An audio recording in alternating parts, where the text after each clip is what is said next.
Hello दोस्तों। आज हम लोग चतुर्भुज के कुछ क्वेश्चन करेंगे। जैसा कि हम जान रहे हैं बीटीसी फोर्थ सेमेस्टर का मैथ चल रहा है, जिसमें हम पिछले वीडियो में चतुर्भुज के बारे में बताए थे कि चतुर्भुज क्या होता है। अब उस पर आधारित कुछ क्वेश्चन कर लेते हैं। जैसे यहाँ पे क्वेश्चन लिखा हुआ है, ये सिद्ध कीजिए कि चतुर्भुज के चारों कोणों का योग 360 अंश होता है। चलिए अब इसे करते हैं कि कैसे सॉल्व होगा, कैसे हम प्रूफ करेंगे कि किसी भी चतुर्भुज के चारों कोणों का योग 360 अंश होता है। तो चलिए देखते हैं प्रूफ। अब यहाँ पे कोई भी हम एक चतुर्भुज बना लेते हैं। कोई भी, वो आयत भी हो सकता है, वर्ग भी हो सकता है, समांतर चतुर्भुज भी हो सकता है, पतंगाकार हो सकता है, समलंब चतुर्भुज हो सकता है, एनीथिंग, कोई भी चतुर्भुज हो सकता है। ऐसा नहीं कि कोई एक स्पेसिफिक की बात कर रहे हैं। तो हमें ये प्रूव करना है कि उसके चारों जो कोण होते हैं, चारों अंतःकोण जो होते हैं, उनका योग 360 अंश होता है। तो हम मान लेते हैं कोई एक चतुर्भुज बना लेते हैं, कोई भी, जरूरी नहीं कि समांतर चतुर्भुज, कोई भी बना लेते हैं, जिसका नाम हम दे देते हैं ABCD। ये हमने चतुर्भुज का नाम दे दिया। अब इसमें हम क्या करेंगे, एक बीकर्ड ड्रा करेंगे। एक क्या करेंगे, बीकर्ड ड्रा कर देंगे। तो कोई भी बीकर्ड हम जानते हैं कैसे ड्रा करते हैं। जो दो अपोजिट यानी विपरीत शीर्ष होते हैं, उन्हें क्या कर देते हैं, मिला देते हैं। यानी अगर इंग्लिश में कहें तो दो अपोजिट वर्टेक्स को हम क्या कर देते हैं, आपस में मिला देते हैं। जैसे हम मिला देते हैं ये ए को सी से मिला देते हैं, ये एक डायगोनल हो गया। क्या हो गया, डायगोनल। तो यहाँ पे हम रचना में लिख देंगे, रचना कंस्ट्रक्शन में, यानी रचना में क्या लिख देंगे कि एक चतुर्भुज ABCD बनाया। एक क्या बनाया, एक चतुर्भुज ABCD बनाया, और उसमें ए को सी से मिलाया, जो कि क्या है, बीकर्ड है। तो एक बीकर्ड ए को सी से मिलाया, तो यहाँ पे लिख देंगे ए को सी से मिलाया, ए को सी से मिलाया, ए को सी से मिलाया।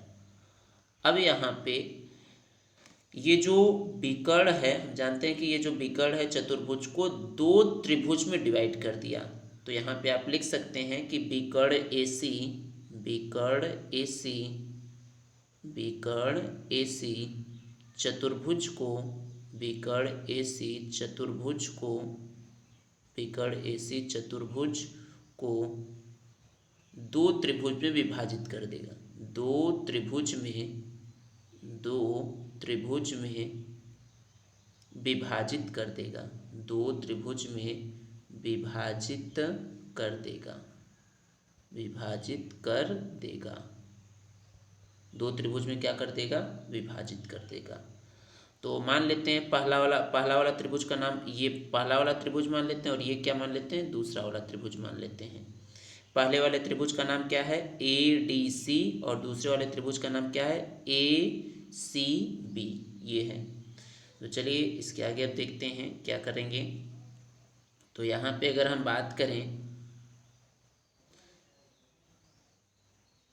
तो हमने तो बीकर्ड ड्रॉ कर दिया। क्या ड्रॉ कर दिया, बीकर्ड ड्रॉ कर दिया। अब यहाँ पे अगर हम देखेंगे तो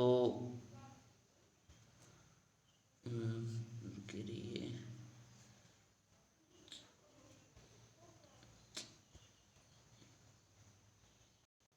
यानी अब हम प्रूफ देखते हैं, प्रूफ कैसे करेंगे। तो यहाँ पे दो त्रिभुज बन गए। पहला वाला त्रिभुज हो गया ADC, और दूसरा वाला त्रिभुज क्या हो गया, ACB। तो ये जो A है, यानी यहाँ पे अगर देखें तो जो एंगल A है, ये दो एंगल में विभाजित हो गया। तो मान लेते हैं ये वाला एंगल क्या है, एंगल 1 है, ये वाला क्या है, एंगल 2 है। यहाँ पे जैसा कि हम देख रहे हैं, जो एंगल A है वो दो भागों में विभाजित हो गया। अब ये बराबर भी हो सकते हैं, बराबर नहीं भी हो सकते हैं। अगर आयत होगा तो बराबर होगा, वर्ग होगा तो दोनों बराबर होंगे, वो अलग बात है। तो हम किसी भी चतुर्भुज के बारे में बात कर रहे हैं तो हम यहाँ पे मान के चलेंगे कि कोण 1 कोण 2 बराबर नहीं है, या हो भी सकते हैं, डिफरेंट भी हो सकते हैं, सेम भी हो सकते हैं। और ये जो कोण C है, ये भी कहा जाए दो बराबर दो दो कोण में क्या हो जाएगा, विभाजित हो जाएगा। तो इनका नाम दे देते हैं, ये कोण 3 है, ये क्या है, कोण 4 है। ये कोण क्या है, 4 है। और ये जो D है तो इसका नाम क्या है, ये कोण D ही होगा, और ये क्या होगा, कोण B होगा। तो हम बात करते हैं त्रिभुज त्रिभुज ए डी सी में, ए डी सी में, ये हम जानते हैं कि त्रिभुज के तीनों कोण का योग कितना होता है, 180 अंश होता है। तो ये एक त्रिभुज ए डी सी में है। तो यहाँ पे अगर हम देखें तो एंगल यानी कोण ए डी सी अब प्लस कोण 2 धन कोण 4, कोण 2 धन कोण 4, ये कितना हो जाएगा, 180 अंश हो जाएगा। क्यों हो जाएगा, क्योंकि हम जानते हैं त्रिभुज के तीनों कोण का योग कितना होता है, 180 अंश। तो इसे क्या मान लें, समीकरण 1 मान लें। क्या मान लें, समीकरण 1। और दूसरा देखें तो त्रिभुज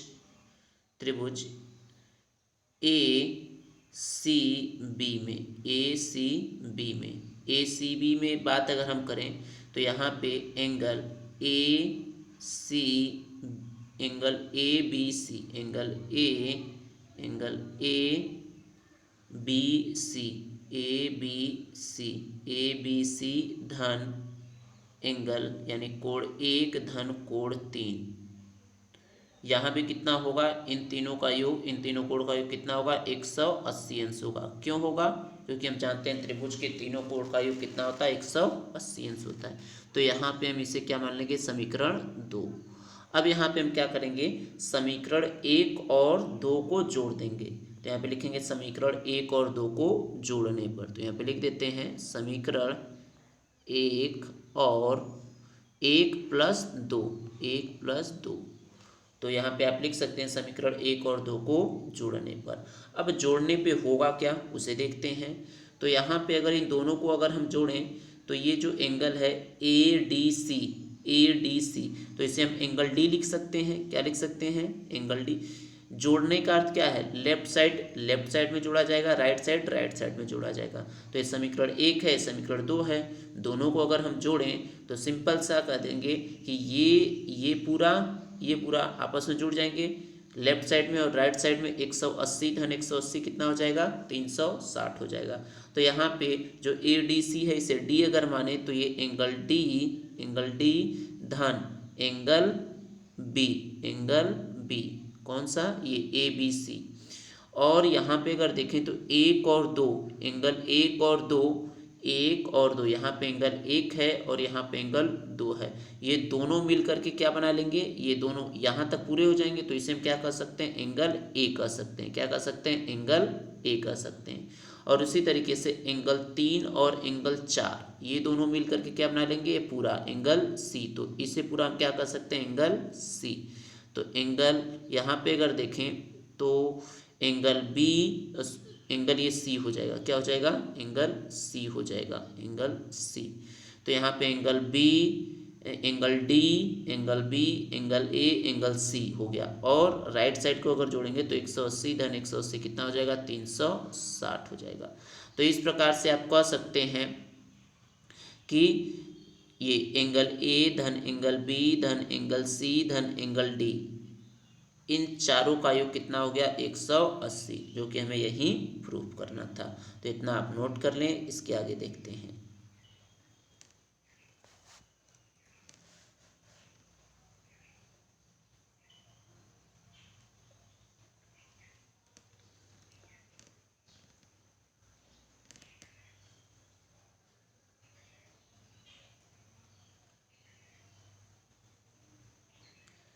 चलिए तो इसके आगे हम देखते हैं।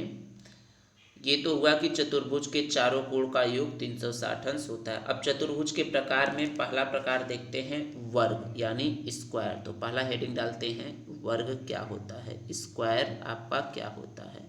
तो पहला हेडिंग है स्क्वायर, यानी हिंदी में कहें तो क्या कहते हैं, इसे वर्ग कहते हैं। क्या कहते हैं, वर्ग। अब यहाँ पे वर्ग के हम कुछ फार्मूले देखेंगे और वर्ग किसे कहते हैं यानी वर्ग का परिभाषा देखेंगे, ये देखेंगे और कुछ इंपॉर्टेंट फार्मूले देखेंगे जिससे आपका क्वेश्चन पूछा जाता है। तो सबसे पहले डेफिनेशन देखते हैं, स्क्वायर आपका होता क्या है।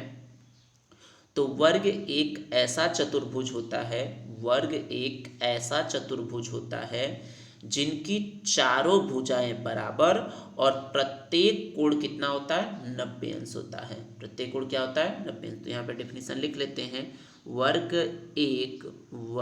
एक ऐसा चतुर्भुज होता है, वर्ग एक ऐसा चतुर्भुज, वर्ग एक ऐसा चतुर्भुज होता है, वर्ग एक ऐसा चतुर्भुज होता है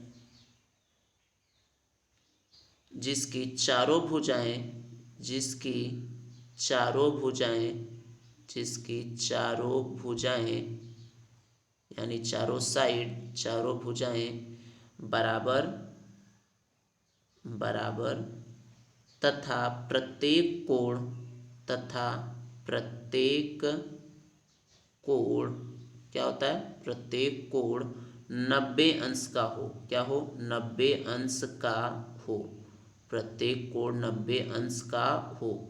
तो ऐसे चतुर्भुज को हम क्या कहते हैं, वर्ग कहते हैं।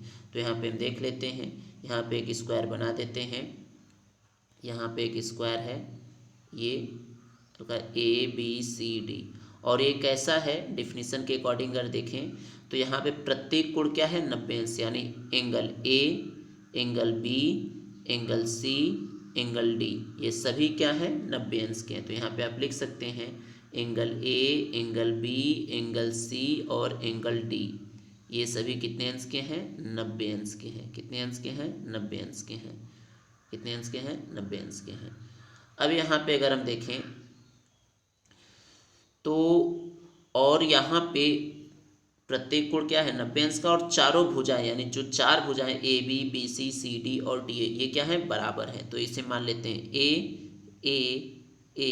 तो ये भी A, तो चारों भुजाएं क्या हैं, बराबर हैं। तो सिंपल सा लिख सकते हैं AB बराबर BC बराबर CD बराबर DA बराबर A।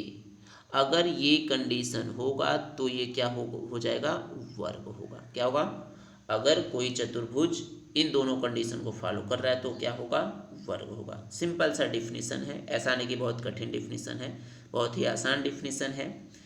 अब यहाँ पे जो AB होता है, हालांकि अगर ये AB बराबर CD बराबर AB बराबर BC बराबर CD बराबर DA है और प्रत्येक कोण 90 अंश का है, तो ऑटोमेटिक ये ABCD क्या होंगे, समांतर होंगे। जो विपरीत भुजाएं हैं यानी AB के विपरीत कौन है, CD, तो AB समांतर होगा, AB जो होगा, AB वो होगा समांतर होगा किसके, AB समांतर होगा CD के, AB समांतर होगा CD के, और क्या होगा, और आपका BC समांतर हो जाएगा किसके, DA के। क्या हो जाएगा, DA। तो आप ये कह सकते हैं इतने कंडीशन को फॉलो करेगा तो क्या होगा, वर्ग होगा। चलिए, तो अब इसके आगे हम वर्ग के कुछ फार्मूले देख लेते हैं। क्या देख लेते हैं, वर्ग का फार्मूला देख लेते हैं। तो यहाँ पे अगर हम देखें तो वर्ग का अगर देखें तो पहला जो फार्मूला है वर्ग का, कुछ प्रमुख सूत्र देखते हैं यानी फार्मूला देखते हैं। तो वर्ग हम यहाँ पे बना लेते हैं। वर्ग ये है, यहाँ पे ABC और D, और ये प्रत्येक कोण क्या होता है, 90 अंश का होता है। क्या होता है, 90 अंश का होता है। तो पहला हम देखते हैं कि वर्ग का परिमाप क्या होता है। पहला जो फार्मूला हमारा है वो क्या है, वर्ग का परिमाप। तो पहला फार्मूला देखते हैं, वर्ग का परिमाप आपका क्या होता है। तो वर्ग का परिमाप, जैसा नाम से स्पष्ट है, परिमाप क्या होता है। तो परिमाप की अगर हम बात करें तो ये दो पार्ट से मिलके बना है, परि और माप। किन दो पार्ट से मिलके बना है, परि और माप। परि कहने का मतलब पूरा, या और माप कहने का मतलब मापना। यानी परिमाप कहने का अर्थ होता है कि पूरा, यानी जो भी फिगर है उसे पूरा माप दे, वही क्या होगा, परिमाप होगा। तो जैसे अगर हम देखें, अगर हम बात करें तो यहाँ पे परिमाप का अगर देखें तो परिमाप का अर्थ क्या होता है, पूरा मापना। अब किसे मापना है तो ध्यान दीजिएगा, किसे मापना है। तो यहाँ पे हम मान लेते हैं A से स्टार्ट करते हैं, A से स्टार्ट करते हैं। A से कहाँ पे गए, B तक गए, तो AB, और B से कहाँ पे गए, B से C, तो यहाँ पे प्लस BC, पूरा मापना है तो चल देते हैं। C पे आ गए और C से D पे आएंगे तो इसे क्या कहेंगे, CD, और D से A पे आए तो इसे क्या कहेंगे, DA। यही हमारा क्या हो गया, परिमाप हो गया। तो अब हम जानते हैं वर्ग में चारों भुजाएं तो बराबर होती हैं। अगर ये A है, ये A है, ये A है, तो ये भी A होगा, चारों A होगा। तो यहाँ पे AB अगर देखें तो ABC भी क्या होगा, ACD भी क्या होगा, A, और DA भी क्या होगा, A। चारों बराबर हैं तो यहाँ पे जोड़ेंगे तो कितना हो जाएगा, 4A। अतः हमारा वर्ग का परिमाप क्या होता है 4a होता है। तो इस बात का ध्यान दीजिएगा। नेक्स्ट फार्मूला देखते हैं। नेक्स्ट जो है वर्ग का क्षेत्रफल, वर्ग का क्षेत्रफल क्या होता है। तो नेक्स्ट फार्मूला आपका है वर्ग का क्षेत्रफल। चलिए तो नेक्स्ट फार्मूला देखते हैं वर्ग का क्षेत्रफल। वर्ग का क्षेत्रफल क्या होता है। तो वर्ग के क्षेत्रफल की अगर हम बात करें तो यहाँ पे हालांकि फार्मूला जो होता है भुजा स्क्वायर होता है। क्या होता है भुजा स्क्वायर होता है। भुजा स्क्वायर, भुजा स्क्वायर होता है, यानी साइड जो होता है उसका स्क्वायर होता है। इसे आप प्रूफ भी कर सकते हैं, ऐसा नहीं कि प्रूफ नहीं कर सकते। तो यहाँ पे प्रूफ के लिए हम क्या करते हैं, जो ए बी सी डी है इसमें हम एक डायगोनल खींच देते हैं। डायगोनल हम जानते हैं विपरीत शीर्ष को मिलाते हैं। तो यहाँ पे बी से डी क्या खींच दिए हम, डायगोनल खींच दिए। अब ये डायगोनल खींचने से जो वर्ग था ये दो पार्ट में विभाजित हो गया, पार्ट ए और पार्ट बी। हम कह सकते हैं कि ये पूरा वर्ग का जो क्षेत्रफल होगा वो किसके बराबर होगा, त्रिभुज एक का क्षेत्रफल और त्रिभुज दो का क्षेत्रफल के योग के क्या होगा, बराबर होगा। तो त्रिभुज एक का अगर क्षेत्रफल देखें तो एक तरीके से क्या है, ये एक समकोण त्रिभुज है, बी ए डी एक क्या है, समकोण त्रिभुज है। तो यहाँ पे समकोण त्रिभुज और समकोण त्रिभुज का हम फॉर्मूला जानते हैं। समकोण त्रिभुज के क्षेत्रफल का सूत्र हम जानते हैं क्या होता है। तो त्रिभुज एक का क्षेत्रफल यहाँ पे लिख लेते हैं, त्रिभुज बी ए डी का क्षेत्रफल, त्रिभुज बी ए डी का क्षेत्रफल, त्रिभुज बी ए डी का क्षेत्रफल। तो क्या हो जाएगा, हम जानते हैं त्रिभुज का क्षेत्रफल क्या होता है, हाफ यानी आधा, बेस क्या है, ये है बेस यानी ए, हाइट भी क्या है, ए है। तो यहाँ पे क्या फॉर्मूला हो जाएगा, ए स्क्वायर बटे के 2। और सेम यही त्रिभुज दो का क्षेत्रफल भी होगा, ए स्क्वायर बटे 2। तो अगर हम बात करें तो त्रिभुज दो का क्षेत्रफल यानी त्रिभुज बी सी डी का क्षेत्रफल, बी सी डी का अगर क्षेत्रफल की अगर हम बात करें तो क्या हो जाएगा, हाफ बेस क्या है, ए, हाइट क्या है, ए। तो यहाँ पे क्या हो जाएगा, ए स्क्वायर बटे के 2 हो जाएगा। क्या हो जाएगा, ए स्क्वायर बटे 2। अब दोनों को अगर हम जोड़ें तो ए स्क्वायर बटे 2 धन ए स्क्वायर बटे 2, दोनों को अगर इन दोनों को इसको और इसको क्या कर दें, जोड़ दें, इन दोनों को जोड़ देंगे तो ए स्क्वायर बटे 2 धन ए स्क्वायर बटे 2, ए स्क्वायर बटे 2 धन ए स्क्वायर बटे के 2। तो हम जानते हैं दोनों को जोड़ेंगे तो क्या हो जाएगा, हमारा ए स्क्वायर आ जाएगा, क्योंकि आधा आधा को जोड़ते हैं तो पूरा आ जाता है। तो यहाँ पे क्या आ जाएगा, ए स्क्वायर। तो इसे क्या कर सकते हैं, ए क्या है भुजा, तो वही भुजा का स्क्वायर। तो वर्ग का क्षेत्रफल क्या हो गया, भुजा का स्क्वायर हो गया। तो इस तरीके से आप प्रूव कर सकते हैं कि वर्ग का क्षेत्रफल क्या होता है, भुजा का स्क्वायर होता है। चलिए अब नेक्स्ट कॉन्सेप्ट एक देखते हैं। नेक्स्ट कॉन्सेप्ट क्या है, अब यहाँ पे देखें तो वर्ग एक बना लेते हैं। वर्ग है, ये ए है, ये बी है, ये सी है, ये डी है।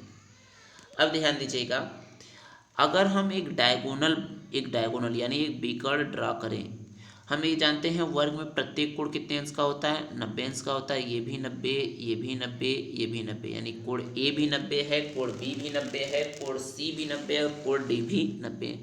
तो ये जो बीकर्ड है, ये जो कोण डी है इसे दो बराबर भागों में विभाजित करता है। तो वर्ग का जो बीकर्ड होता है, जो शीर्ष कोण होता है उसे दो बराबर भागों में विभाजित करता है। तो यहाँ पे आप लिख सकते हैं कि वर्ग का बीकर्ड होता है, वर्ग का बीकर्ड जो शीर्ष कोण होता है, शीर्ष कोण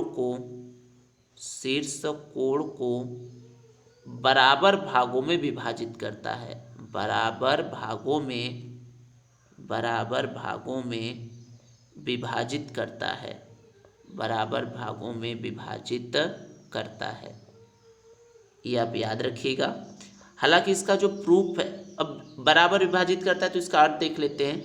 बराबर विभाजित करने का अर्थ, अगर ये पूरा 90 है तो यहाँ से यहाँ तक क्या हो जाएगा, 45 डिग्री हो जाएगा, और ये भी क्या हो जाएगा आपका 45 डिग्री हो जाएगा। ये दोनों क्या हो जाएंगे 45।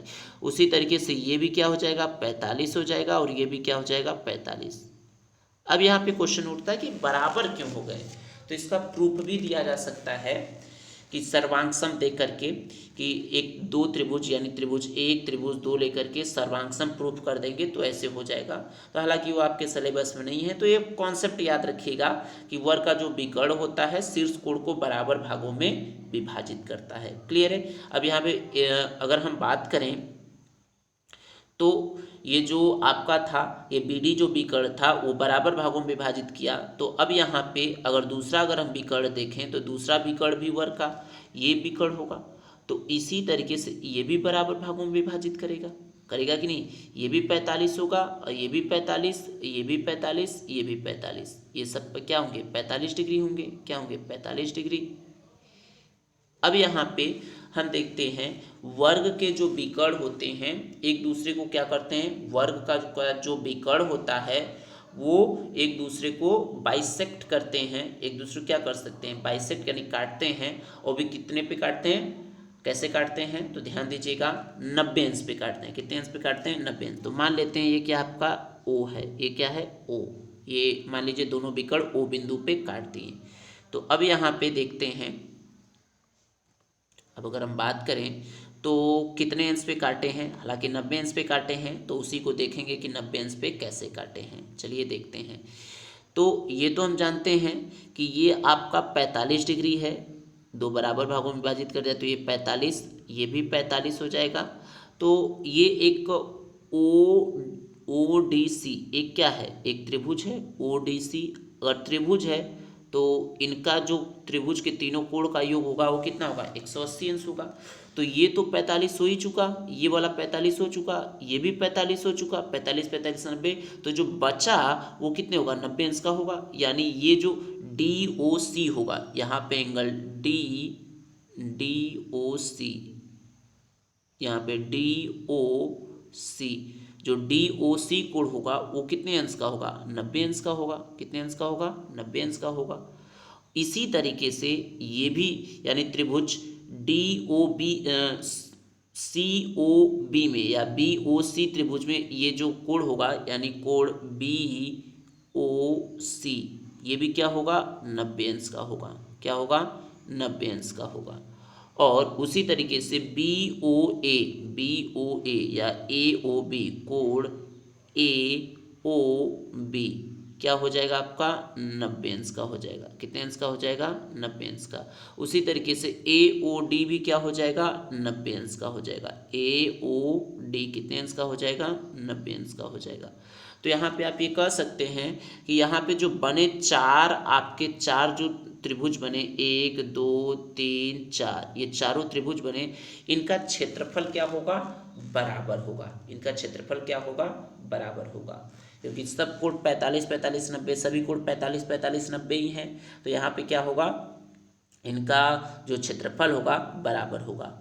और यहाँ पे प्रत्येक कोण 90 अंश। तो यहाँ पे आप कह सकते हैं कि जो डायगोनल हैं बाइसेक्ट करते हैं, एक दूसरे को विभाजित करते हैं क्या 90 डिग्री पे। 90 डिग्री पे क्या करते हैं विभाजित करते हैं। अब यहाँ पे अगर हम अगर देखें तो यहाँ पे जो आपका है यहाँ पे जो ये बराबर भी होते हैं, जो भुजा होते हैं अगर हम बात करें तो ये भुजा यानी O से अगर हम बात करें OD, यहाँ पे जो होगा OD बराबर होगा किसके OB के। किसके बराबर होगा OB के बराबर होगा। और ये हालांकि जब ये तो अगर इन दोनों का क्षेत्रफल अगर बराबर है, अगर हम देखें त्रिभुज 1 त्रिभुज 2 का क्षेत्रफल अगर बराबर है, ये त्रिभुज 1 है ये त्रिभुज 2 है, तो यदि इनका क्षेत्रफल बराबर है तो ये भी थोड़ा डायग्राम को फ्रेश बना लेते हैं। चलिए डायग्राम को फिर से एक बार बना लेते हैं। तो यहाँ पे ये था आपका वर्ग था ABCD। अब यहाँ पे आपके दो विकर्ण हैं, क्या हैं दो विकर्ण हैं और ये एक दूसरे क्या 90 अंश पे काटे हुए हैं। यानी ये क्या है 90 90 और 90 कैसे है हमने प्रूफ करके भी बताया है। चलिए तो आगे देखते हैं। अब यहाँ पे अगर हम देखें तो ये एक त्रिभुज है एक और ये त्रिभुज है B। त्रिभुज एक कौन सा है और इसका नाम है O।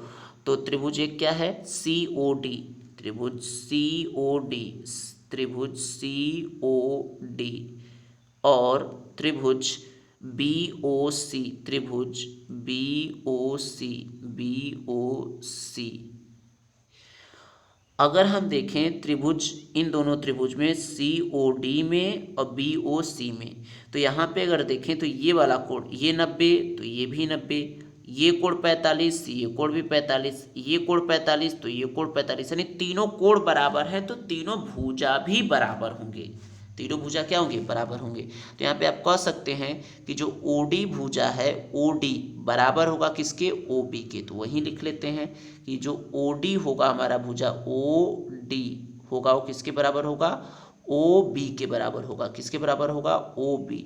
और ये किसके बराबर होगा? 1/2 BD के बराबर होगा। 1/2 BD होगा। उसी तरीके से त्रिभुज 3 और 4 में देखें, और त्रिभुज 3 का अगर नाम देना चाहें तो क्या दे सकते हैं? AOD त्रिभुज AOD त्रिभुज AOD त्रिभुज AOD और त्रिभुज BOA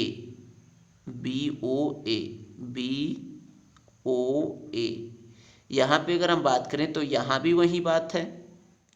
यहाँ भी क्या वही बात है? ये 45 ये 90 और ये 45, ये 45, ये 45, ये 45 कोण बराबर, तो साइड भी बराबर होंगे। तो यहाँ पे ये भी क्या होंगे? साइड इस तरीके से आपके बराबर हो जाएंगे, ये दोनों क्या हो जाएंगे? बराबर। तो यहीं पे यहाँ पे ये भी कर सकते हैं, चाहे ये दोनों त्रिभुज में से कोई ले लें, ये बात सही है। उसी तरीके से ये विकर्ण के लिए भी हम प्रूव कर सकते हैं कि OA बराबर होगा किसके? OC के। तो यहाँ पे लिख सकते हैं इसी तरीके से,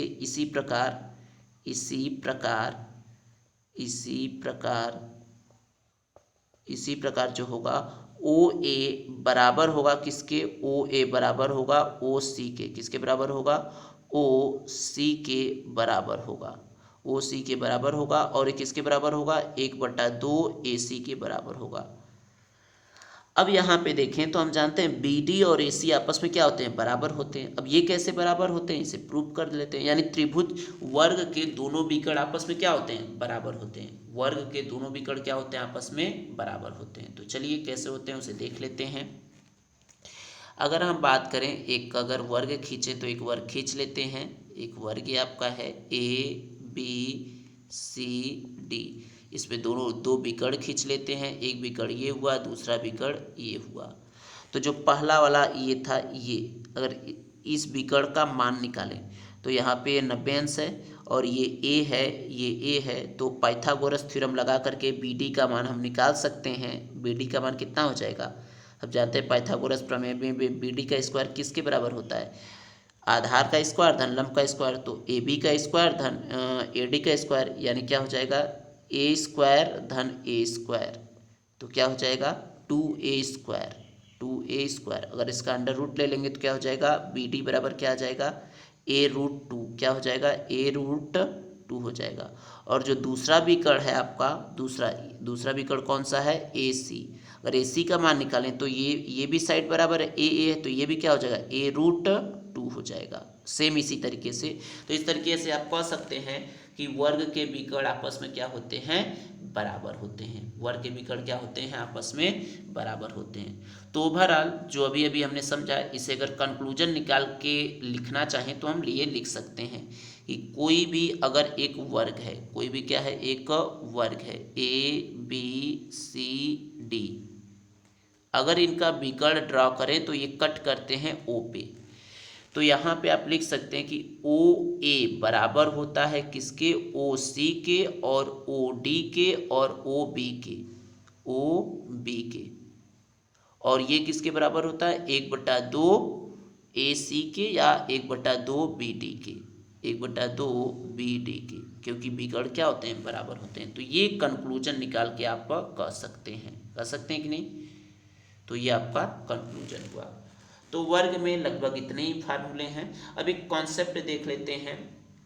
एक नया कॉन्सेप्ट है। ये क्या है? थोड़ा ध्यान दीजिएगा। न्यू कॉन्सेप्ट है। हालांकि जितने फार्मूले हैं और इसी से रिलेटेड आपके एग्जाम में क्वेश्चन आएगा। चलिए तो नेक्स्ट कॉन्सेप्ट देखते हैं। नेक्स्ट कॉन्सेप्ट क्या है?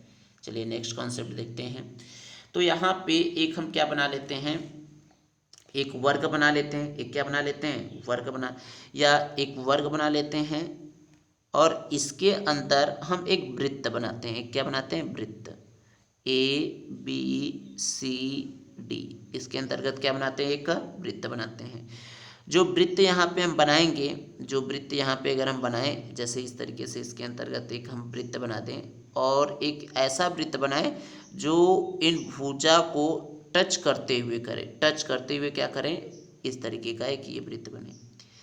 अब यहाँ पे अगर हम देखें तो ये एक्सपेरिमेंटली ये पाया गया कि यहाँ पे ये जो वृत्त बनाए हैं, ये जो साइड को टच कर रहे हैं ठीक मिडिल में टच कर रहे हैं। कहाँ पे टच कर रहे हैं, मिडिल में टच कर रहे हैं। यानी अगर इनके कांटेक्ट का नाम देना चाहें तो PQRS, ये जो है, ये जो S है ये D का क्या है, मध्य बिंदु है। उसी तरीके से AB का मध्य बिंदु क्या है, P, BC का मध्य बिंदु क्या है, BC का मध्य बिंदु Q है और CD का मध्य बिंदु क्या है, R है। तो ये एक्सपेरिमेंटली पाया गया कि ये ऐसा होता है। अब आपके एग्जाम में डायरेक्टली पूछ लिया जाता है कि जो अंतःवृत्त है इसका त्रिज्या क्या होगा, इसका क्या होगा, त्रिज्या क्या होगा। तो सिंपल सा, इसका त्रिज्या क्या होगा, तो यहाँ से यहाँ तक अगर हम देखें तो ये जीवा कहलाएगा। क्या कहलाएगा, जीवा कहलाएगा। वृत्त की सबसे बड़ी जीवा क्या कहलाती है, व्यास कहलाती है। तो ये क्या है, वृत्त का व्यास है SQ, और SQ बराबर किसके होगा, CD, और CD क्या है, A है। तो अगर व्यास का आधा कर देते हैं तो त्रिज्या हो जाता है। तो यहाँ पे ये अगर वृत्त की त्रिज्या देखेंगे तो अगर O है तो यहाँ से OQ बराबर क्या आ जाएगा, OQ बराबर 1/2 SQ, और SQ किसके बराबर है, SQ CD के बराबर है। तो यहाँ पे आप ये भी लिख सकते हैं 1/2 CD, और CD किसे, A के बराबर होगा, भुजा है तो 1/2। यानी जो अंतःवृत्त की त्रिज्या होगी OQ, यानी आप कह सकते हैं किसी वर्ग के, यहाँ पे पॉइंट आप लिख सकते हैं कि किसी वर्ग के अंतःवृत्त की त्रिज्या कितनी होती है, 1/2 होती है। किसी वर्ग के अंतःवृत्त की त्रिज्या कितनी होती है, 1/2 होता है। एक नेक्स्ट कॉन्सेप्ट देखते हैं, किसी वर्ग के बाह्य वृत्त की त्रिज्या क्या होगी। तो चलिए देखते हैं बाह्य वृत्त की त्रिज्या। तो बाह्य वृत्त की त्रिज्या अगर देखें तो ये आपका एक वर्ग बना लेते हैं, एक वर्ग है, एक क्या है, वर्ग है। अब बाह्य वृत्त कहने का मतलब क्या है, बाह्य अगर देखें तो बाहर से, यानी अब जो वृत्त जस्ट पीछे जो देखे थे अंतःवृत्त यानी वर्ग के अंदर वृत्त था, अब जो बाह्य वृत्त है यानी बाहर वृत्त होगा। तो ये बाहर अगर इस तरीके से हम वृत्त खींचें, ये अगर एक वृत्त खींचें तो ये एक वृत्त बनेगा, एक क्या बनेगा, एक वृत्त बनेगा इस तरीके का। अब यहाँ पे इसकी त्रिज्या अगर हमें चाहिए तो इसकी त्रिज्या क्या होगी, तो यहाँ पे ये यहाँ पे टच कर रहा है, यहाँ पे क्या कर रहा है, ये इस तरीके का है। यहाँ पे डायग्राम बहुत अच्छा नहीं बना है, समझा दे रहे हैं क्या है। ये यहाँ पे देखें तो अगर ना देखें तो ABCD एक वर्ग था, तो जो वृत्त खींचे हैं ये ABCD को कॉन्टेक्ट यानी टच करते हुए जा रहा है। तो यहाँ पे ये क्या होगा, ये जो B को D को मिलाएं तो वर्ग का क्या है, विकर्ण है, और वृत्त का क्या है, व्यास है। तो विकर्ण का मान हम जानते हैं कितना होता है, A√2 होता है। वर्ग का विकर्ण कितना होता है, पीछे भी प्रूव कराएं, वर्ग का विकर्ण क्या होता है, A√2 होता है। तो यही क्या है, वर्ग का विकर्ण जो है, वर्ग का जो विकर्ण है, वर्ग का जो विकर्ण है, वर्ग का जो विकर्ण आपका है, वर्ग का विकर्ण है जो, वो क्या है, वर्ग का जो विकर्ण है ये वृत्त के व्यास के बराबर है। वृत्त के क्या है, व्यास, वृत्त के व्यास के क्या है, बराबर है। तो हम जानते हैं व्यास का आधा क्या कहलाता है, त्रिज्या। तो A√2/2 क्या हो जाएगा, A√2/2, ये क्या हो जाएगा, इसका त्रिज्या। तो हम कह सकते हैं वर्ग के बाह्य वृत्त की त्रिज्या क्या होता है, A√2/2। अगर दोनों तरफ √2 से ऊपर नीचे मल्टीप्लाई कर दें तो √2 क्या हो जाएगा, 2 हो जाएगा, और ये कैंसिल आउट हो जाएगा। तो आप कह सकते हैं कि अंतःवृत्त की त्रिज्या कितनी आ जाएगी, A/√2 आ जाएगा। क्या आ जाएगा, A/√2। तो हम कह सकते हैं कि वर्ग के बाह्य वृत्त की त्रिज्या क्या होती है, A/√2 होता है। क्लियर है। तो वर्ग के बारे में कंप्लीट थ्योरी था, इससे बाहर आपका नहीं आएगा, यानी एबीसी से रिलेटेड क्या आएगा, क्वेश्चन आएगा। तो इसे रिवाइज करें और इस पे क्वेश्चन अब हम नेक्स्ट वीडियो में करेंगे। धन्यवाद।